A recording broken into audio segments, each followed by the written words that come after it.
Hello, it's me, host Eric, from a different angle. Perhaps you're used to seeing me not quite so up close. You're like, host Eric, you're revealing too much of your true self to us right now. Yes, it's not my most flattering angle, is it? Well, I present it to you anyway, because it's less backlit than the other angles. I'm aware of these things, sort of.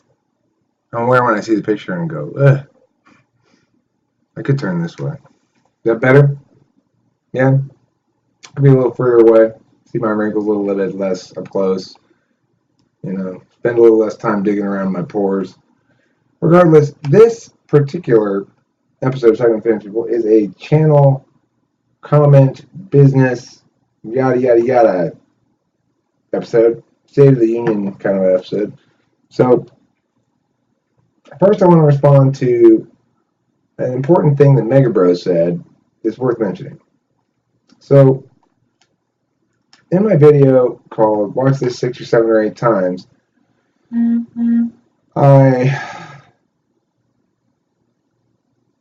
what happens? I get a text that interrupts my train of thought. I basically indicate I don't like when others say, I have the knowledge and you sit there and listen to me. And he pointed out that this sort of contrariness is a form of counter-egalitarianism in a way. That you're not being merit-based, right? I think that's the gist of his argument. Am I right, Mega Bro? I bet that's basically the gist of it. If we want to boil down to it, is that by rejecting expertise, I'm not ultimately providing a merit-based evaluatory mechanism. And that's not cool. True, that's not cool. But I don't think that's exactly. I think I overstated the scope of my position. I don't like expertise about things that are purely interpretive, such as cognitive function stuff, self development. It's called self development. You know, like I know how you should improve yourself. Well, I know I might have an opinion about it. At least I might have an opinion about what you're doing is non-optimal if it's making itself visible to me. I might have theories about how to fix you, but what I don't have is presumption that I necessarily um well, I mean, I see it as adversarial, right?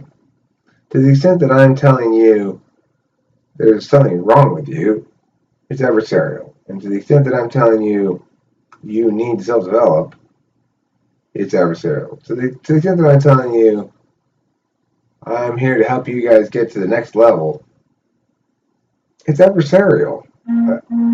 I end up saying it some. I mean, some of that shit. There's a reality. There's a reality that says people are in different stages of development. Nobody disputes that they're physically in different stages of development. Nobody disputes that. What the fuck is that? Stop doing that. Stupid phone. God. Anyway, nobody disputes that there's different stages of physical development. Um, what? Stop! You just make that noise, but there's not anything. Turning you off, bitch.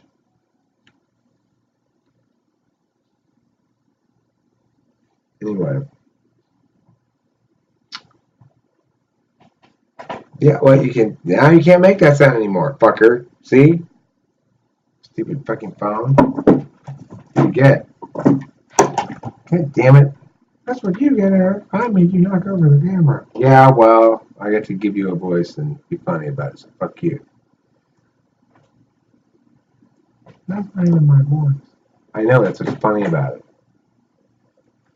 You didn't get to choose your own voice. You're mean. Shut up, little camera, and do your job. I am. I know you are. I'm glad about that, at least. All right, so second. Oh wait, what? Well, oh yeah, that thing.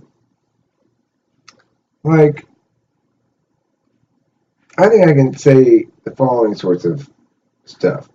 I have a lot fewer qualms giving other people advice about how to improve videos because, and I do that without presuming that my videos are good, but I do that with presuming that my videos are better now than they used to be, so that I know how to improve at making videos. I don't necessarily know how to make good videos, but even if you think my videos are shitty, if you agree that my shitty videos are better than my old shitty videos, then my claim that I know how to improve making videos has some meat to it and is a good justification for me giving advice. I have no qualms with giving bad advice. Zero. I have no qualms about positioning myself as more knowledgeable at all, provided, well, not even provided anything. I have no qualms about positioning myself as in possession of rarefied knowledge that I would like to make considerably less rarefied. And I would like to share that information with people. So that's fine. It's different. I mean, that's cold. That's cold hard fact as far as I'm concerned. It's like it's as though you're in a population full of people who didn't know anything about supermarkets. Never been there before. All they'd ever done is like kill their own animals and stuff. You had to go and explain to them. No, okay, look, no, don't, no. Cereal and pineapple do not go together. Let me explain. No, that's not. Don't do that. Yeah, that's not a weapon. That has food inside of it. See, it's like that's how it feels to me about argumentation going through the world. People can't tell a can of spaghetti sauce from a box of cereal. If I say, well, have you established any kind of a link from the impact you talk about to this cause over here, blah blah blah. The I mean, even that kind of basic language takes them aback. What do you mean? They're not used to arguments operating on any level, particularly except FE, establishing social hierarchy, and certainly they have a massive effect on that. But when they're actually saying, "No, I'm not trying to diss you or whatever. I'm saying you're wrong, and here's why," and it's not an opinion, and there are very specific reasons why your statements are wrong. That takes people aback. Jesus, how long has this been a fucking thing? It keeps popping up. I don't know how to get rid of it.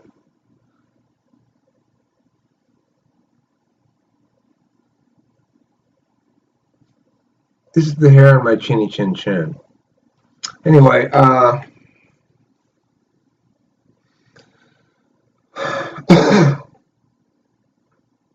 was I saying? Right.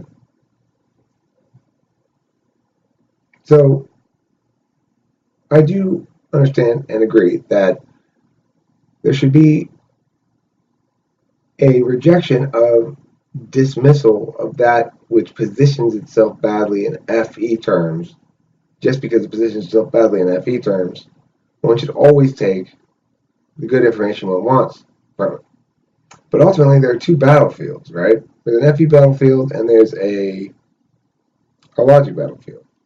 The logic battlefield doesn't care if the FE battlefield is bumbling or is presumptuous or is maybe even rude sometimes.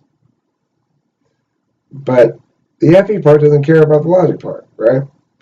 It's one of those things that I think makes ENTPs a bridge type, because we care about both a lot. And for us, I think maturity probably comes through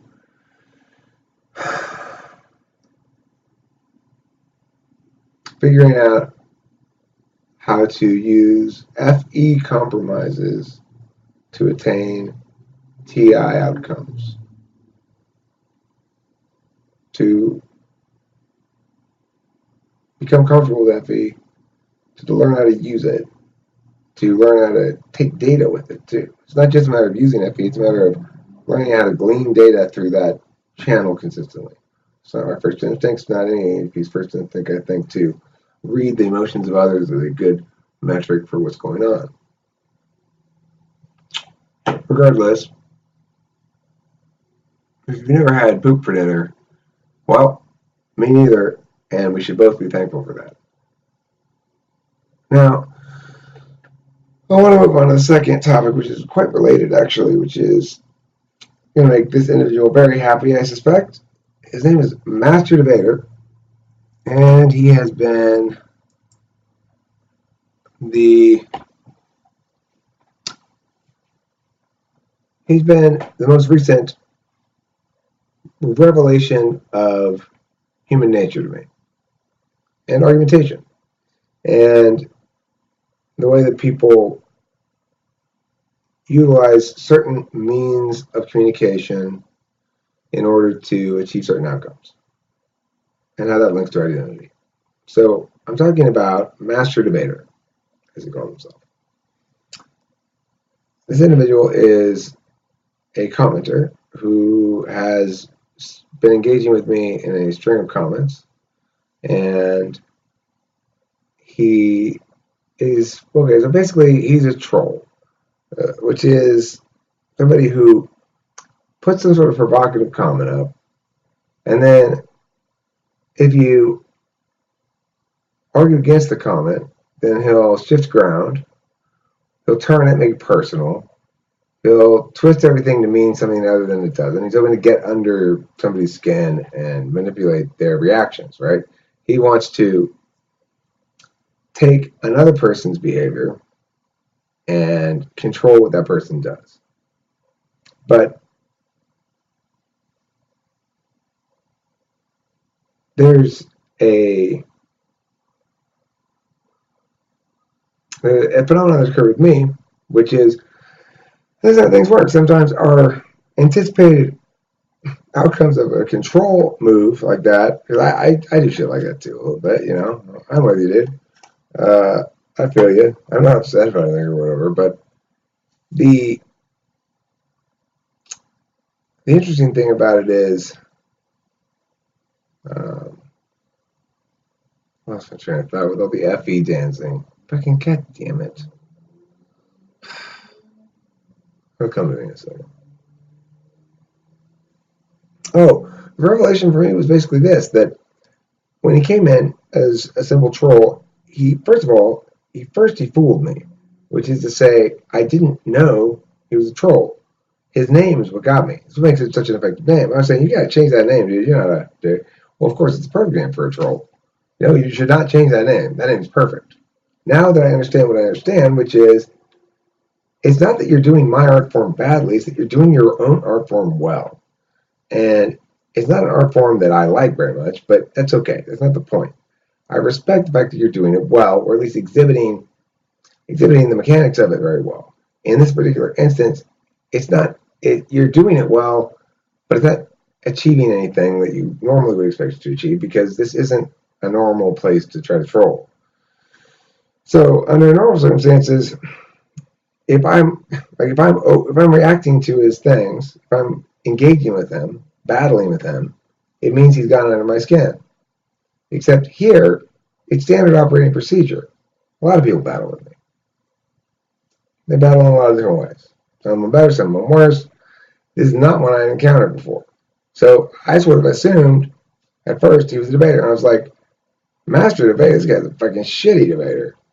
He's crazy if he thinks he's correctly describing himself with his name. And responded to it as though it were such.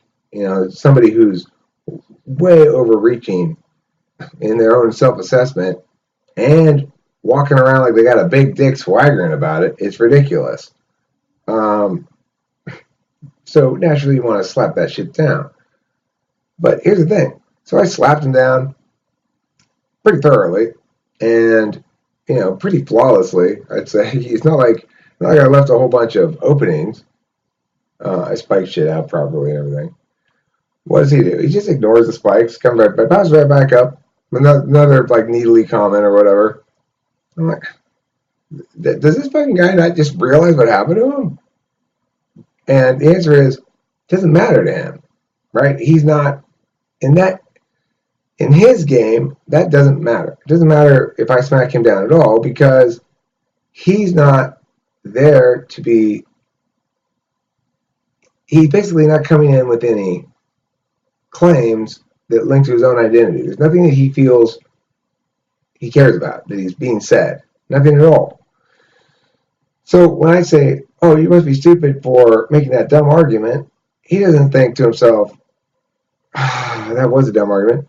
He's not evaluating on that. He's saying, "Look, I evoked response from Eric." But here's the thing, Master Debater. It's really easy to evoke response from me. I'm not sitting here going, "Ooh, he got me. I talked too much. I said too many words." I'm going, "This is great. This is fun material for me to work with." Now, you might say, "Well, I guess I'm pretty special or something." But that's the other thing is, I mean, you're special in the sense that you're not even trying to debate. And that's unique and interesting for a little while, but it's got a low ceiling, dude. I mean, you understand with nearly 2,500 videos up, there have been a lot of people roll through here and roll on their way. So what it boils down to is the problem for Master Debater is he's kind of got himself painted in a corner. His outcome that he's seeking is to get a rise, and or to annoy, to pester, to get under the skin of, to break down somebody's confidence in something like that. I don't know, but I mean, it's never in a million years going to happen here because to the extent that it does, it's what is supposed to happen here. It's what I want to happen here. So the trolling part was interesting because it does reveal some techniques that if you wanted to use troll, you could. Basically, what he does is he'll say a provocative statement, and then you go, "That's not true." Like like the autism thing. I traced in another video. X is autistic. No, he's not. Do you hate autistic people? No. And then like in this one, he's been counting the words of my comments, and he starts with 256 words. And because I made a big deal about, and what's with this word count? Don't you understand that has no warrant, no impact, whatever? And of course, he doesn't care. His point isn't to prove that he's making good arguments. His point isn't to convince people that of anything. His point is only simply to make me dance. And I guess this maybe is how you get a dance partner. That's fine. I like that. That's fine. I'm happy to dance with you. But for a little while, it's fun until it gets boring. And if it's just that, if that's all you got, it's boring. I would love to see you. I'd love to see you pull that shit off on camera on a mic. That'd be interesting.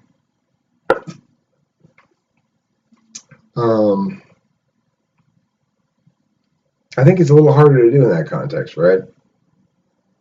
You got people actually having a conversation. Human beings. You're a human being too. They're all showing you the respect to give you time to speak and make points, and it's like everybody else is treating everybody else respectfully in terms of argumentation, at least taking their arguments seriously and not just clowning. I mean, if your whole purpose is to say, "Oh, here's this consensual group doing something interesting, let me fuck with it," well, it's only interesting as long as it's interesting. If that is interesting, if what you're doing is interesting, then I'm all for it. But what else you got? I encourage you, though. I want to make clear, just because you came in hot Doesn't mean I don't want to be your friend. You're welcome to join us. Chat, we don't have to argue. When you come in, I'm not going to bust your chops. I'm not going to be like, oh yeah, I'm not sure better, and then I'm going to start railing in on you or something. No, hell no. I respect what you do. I didn't I didn't know I respected it. I didn't know what it was before. I didn't realize it was a thing exactly. But I totally respect what you do. So I I hope you use it wisely. I don't respect what you do if you abuse it. You are choosing a good target now. If you choose targets like me, I absolutely applaud you for what you're doing. It's good work, good discursive legwork. Now that you've proven that you're persistent, you're not just a weak. I have smacked you down several times. You pop right back up, no problem, unfazed. If you'd gone away right away or displayed weakness, then I would have been completely just contemptuous of you because you don't come in swinging like that and then just suddenly go weak, right? That just means you're just all bluster and what the fuck were you even thinking? Didn't happen here. So yeah, now you can choose a number of different responses to this. You feel free to troll away at this video if you like, or or both is fine too. You could, engage more seriously about something. Nobody's going to expect you to have to be the same way you've been so far. If you want to do that, if you don't want to do that, you want to try your own thing. You want to just fucking see if you can pull it off troll wise live. That's fine too. I'm curious to see how it plays out. I mean, if you make yourself enough of a pass, I suppose you could, in theory, be banned. But you really have to fucking annoy the shit out of me, dude. So, I mean, you got a long ass leash here. The longest leash you're ever going to find anywhere. And the most appreciative leash holder. I really do. I like your middle finger driven style. I appreciate it. There's one other channel biz thing I want to talk about in this video. This is going to be a long one, but I think it's worth combining them into a 3-pack. And that's the whole Chad Crandall thing. So, Chad Crandall and Damon are the same person. I watched this video on MBTI, and it said in the video Damon, and in the description, and in this video Damon, and I've seen other videos on his channel that have people other than Chad Crandall, right? That are like hosted by Trey or hosted by Poopface or whatever, So I just thought, oh, I guess, and when you see it in the thumb, I couldn't tell exactly if Chad Crandall or not. It looked like him, but I thought, well, I guess somebody looks kind of like him. So then I start the video, and I'm like, damn, this guy looks exactly like him. And sounds exactly like him, too. But his name's Damon. It's right there. He said Damon. Huh. It is a different guy. Maybe it's his brother? All it's just going through my head, right? And even after watching quite a bit of it, enjoying it too. I want to stress this. I don't mean to tease Chad or Damon. I don't want to tease Chad or Damon. I don't want to tease them. Him. I don't want to tease him. It's mean. And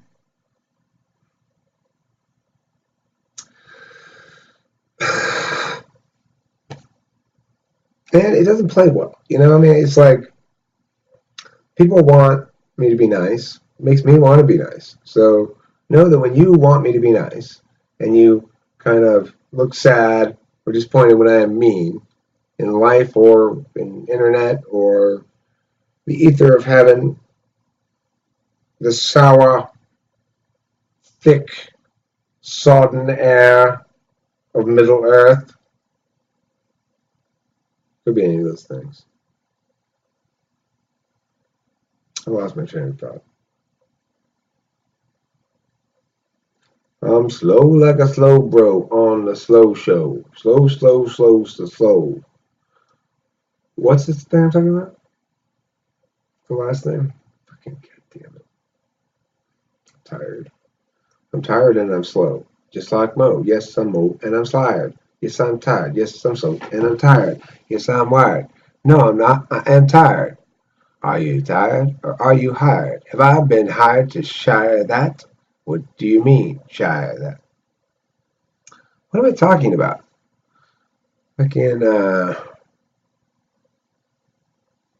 channel stuff. The third thing. I did, Mega Bro. I did. Debater Guy. I did. What's the third one?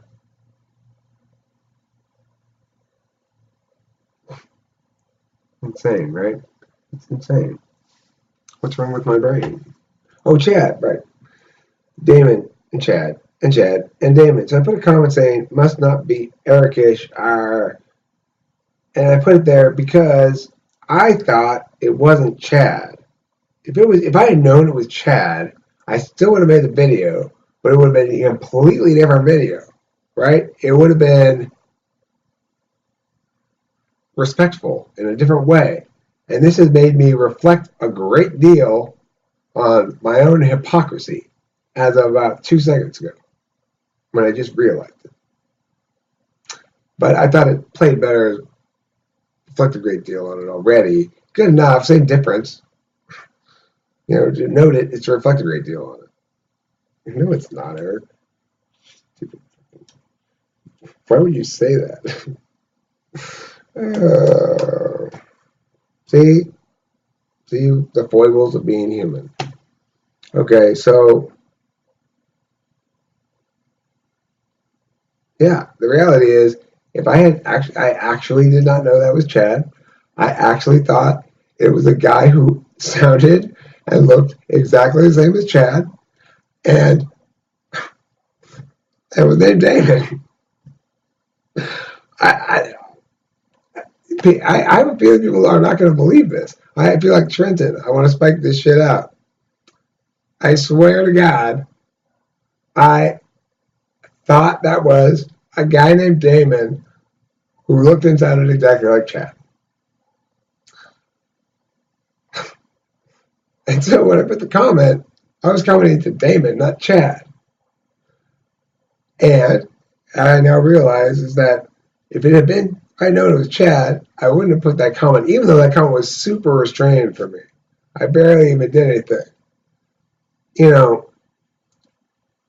But I mean, I'm so restrained now anyway. I'm not like I used to be. I'm a different person, and I'm much gentler, and I'm much more cautious.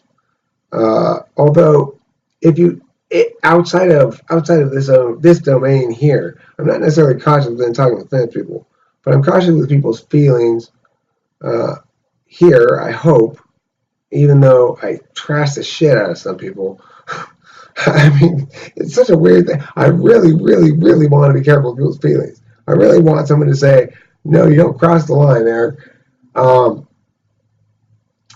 And yet, if I'm upset about something or think somebody's being particularly wrong, I'll trash their argumentation at least. I hopefully draw that line pretty clearly and distinctly and don't trash them personally. But I know I do mushy on over to that line some of the time. It's just kind of unavoidable when you're a debater. You want to talk about not only are you wrong, but your wrongness is so bad that it makes you morally reprehensible. So it's not just if you're a debater, it's you're an EHP. Because especially if you're an EHP like me, is more or less forsaken all physical force as a personal tool. Most EHPs are down to fight. And I think that's a weakness in us. We gotta get over it. You gotta outgrow that. There's a developmental stage. Y'all guys need to. Y'all younger EHPs need to not fight like in physical fist fights. Instead, you need to provoke people to hit you and then ruin their lives.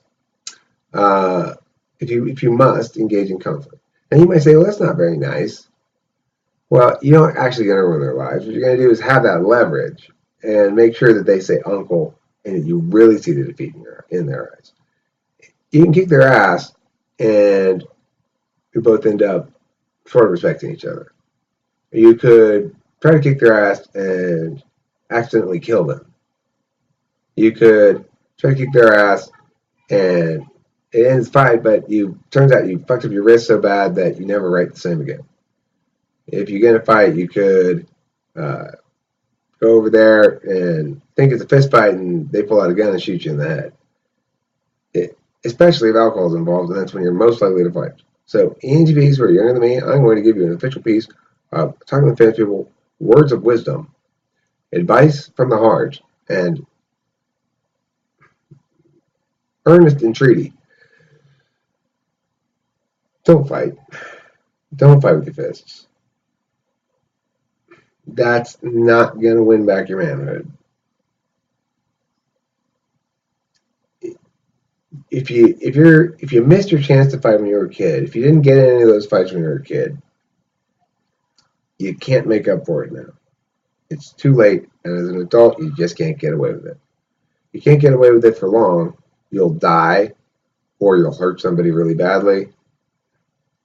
You'll injure yourself. Something's going to happen. So I think this is one of the pitfalls that faces the ENTPs, is the tendency to be like, I'm sorry, I'm just not going to back down. It's a Marty McFly thing, right?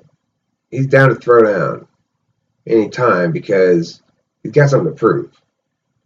Well, we can still have something to prove. But that is a much tougher hill to climb, and I don't even know if I want to climb that hill. I still have something to prove, I feel like. I have plenty of things to prove. Not that I shouldn't, but freaking effie. See, that's presumptuous. I see that as that statement to me unacceptable. When I said I still have things to prove, it implies that you should think that I don't still have things to prove. So to me, it's an unacceptable statement for me to make because it assumes things about you and your perceptions of me. That's always dangerous from an FE perspective, stupid from a TI perspective, and it doesn't work at all from an argumentation perspective because you'll end up making decisions based on wrong stuff. Now, that got a little off topic or something. I want to recap, rewrap, and pull it up with syrup sap so that you can eat a pancake stack the size of your big head. Here we go. Number one, I talked about Mega Bro and how his FE was super slow. It was a super slow accusation about how my FE was on vacation. In the driver's seat while someone else was on vacation. Not really. None of those things happen. See, raps, unfortunately, require one to take creative license with the facts in order to attend to the demands of rhyme. What I will say is this. In response to Mega Bro's thing, he said, it's bad to do that. And I agree. It is bad to do that if you are simply saying you can't be an expert and you can't act as an expert should act. One with information to disseminate. That's true. That's bad. And I draw the distinction and make the exception of certain, at least areas of self-development. It's a process of individual actualization. They can be realized by individuals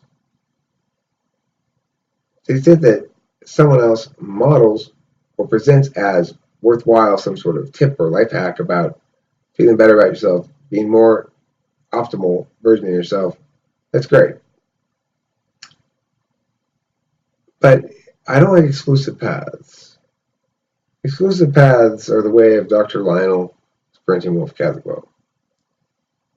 And Dr. Lionel Sprinting Wolf Catholic Woe, of course, if you're not aware, if you haven't watched yet, he is part Native American, so we do need to give him a lot of respect. And he does have a PhD. He found a university to award him one without making him do any work at all. And so that's one of his claims to fame and one of his reasons why he's qualified. Who else has been able to do that? So anyway, I don't want to be that guy. I don't want to be single path Joe. That's the way of cult leaders and shit too. So, and I'm not saying I don't want to be that guy. Like I have the opportunity to be that guy or not be that guy. I'm saying I don't want to be that guy in my life, in my interactions with some person, regardless of whether there's a YouTube channel or not, right? I don't want to be somebody who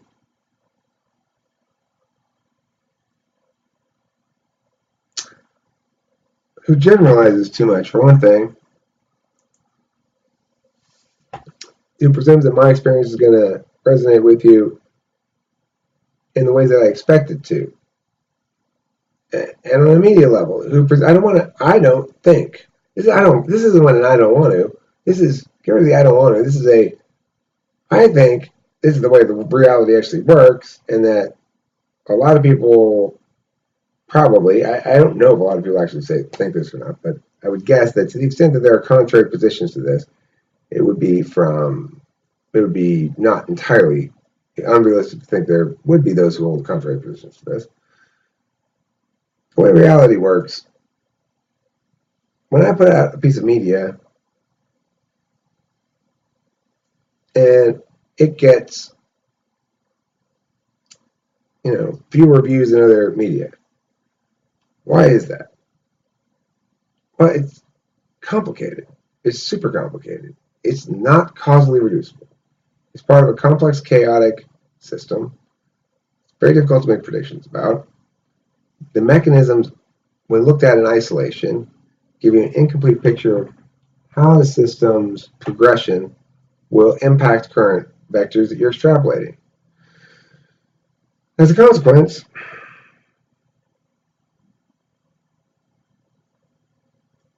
I forgot where I was started. As a consequence of what? I don't know. Because of all that shit, something else. Well, you can't predict shit. But why am I saying you can't predict shit? You can't predict shit about what? I don't know, there's times when maybe I've smoked a few too many bowls here. I don't know. Normally, weed doesn't really affect me at all, but if you smoke enough bowls, you kind of get a little spacey like this. A little bit. It's not bad.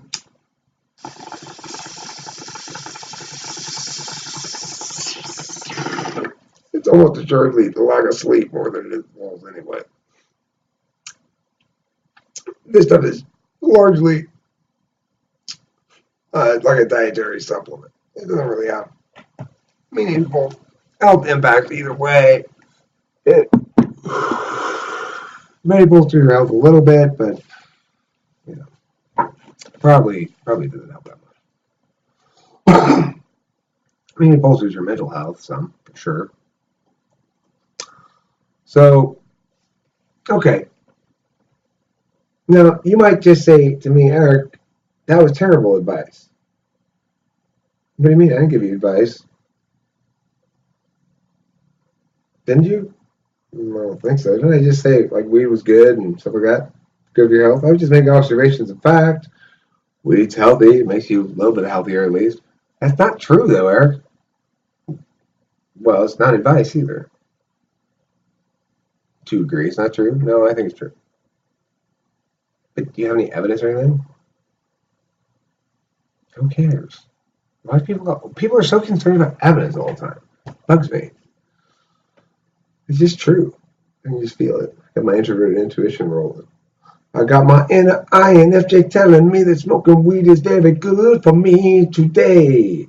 I got my inner INTJ and he's telling me to smoke a whole bunch more weed today. He says, pull a bowl now. She says, pull a bowl now. He says, pull another bowl. I said, okay, wow, I'm smoking another weed. All these INTJs agree. It's super healthy for me.